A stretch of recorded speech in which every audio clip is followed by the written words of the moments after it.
Parents and grandparents, praise the Lord. A few years ago, a young man took the lady he wanted to propose to for marriage home to his mother. And when this young lady met the mother, she said to her, "Mommy, thank you so much for doing a good job. You raised a wonderful son." And the mother asked, "What do you mean?" And she said, "Mom, he's different from the other men I know." Now I want to ask you a question. Would you like your son-in-law or daughter-in-law to look up to you one day and say, "Mommy or Daddy, thank you for the job that you did. I'm so glad I married your son. I'm so glad I married your daughter"? Oh, definitely. It's possible.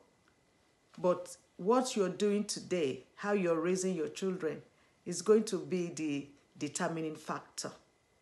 Whether someday, somewhere, somebody is going to think of you as a mother-in-law or a father-in-law and say, "God bless them. Thank you very much." Or whether they're going to be cursing you behind your back. It all depends on what you do today.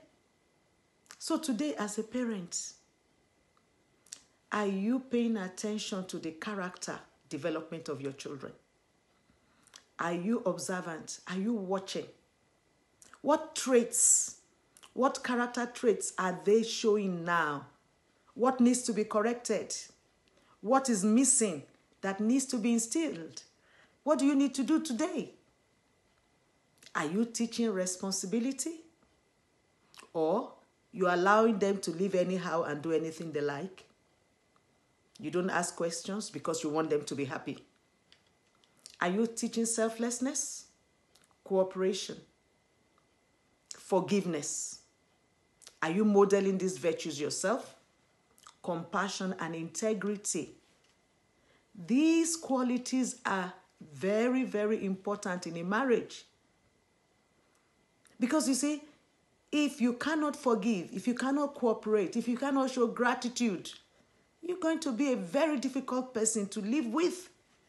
And whoever is living with such a person is not going to find it funny. So now, dear parents, what example are you laying down for your children? Do you forgive your spouse? Or do you keep malice? When there is a conflict in the family, how do you resolve it? Do you fight? Do you exchange blows? Do you exchange words? Or do you go into your room and have an adult discussion? Or you're shouting and your children are getting in between your legs. "Mommy, stop. Daddy, stop." If you do all these things, you are laying a foundation for the marriages of your children tomorrow. Because you see, if your example is the only example they have, then that's what they are going to do. Now, how do you spend money? How do you handle money? Do you live above your means? Are you spoiling your daughters? If you are, then they're going to be asking their husbands to go rob the banks in order to satisfy them at all cost. Sir, how are you treating your wife? Like a queen or like trash? If you treat your wife like trash, your sons are going to believe that women are not valuable, that women can be treated anyhow, and they will repeat the same thing. And my sister, how do you treat your husband? Do you make him feel like royalty? Or you insult him? Yes, you insult him, and what can he do? If you do all of that, your daughters will copy you. And then they will go tomorrow and insult their own husbands too. And I do not think your son-in-law will be glad. I don't think he'll be glad. I don't think he'll be happy. So parents, you can do it right. You can. You can raise godly children.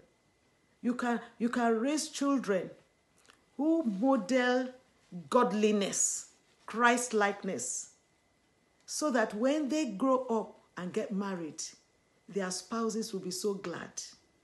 What you must not forget is that your 10-year-old son of today is the husband of tomorrow, is somebody's husband. And your 10-year-old daughter is not going to be 10 years forever.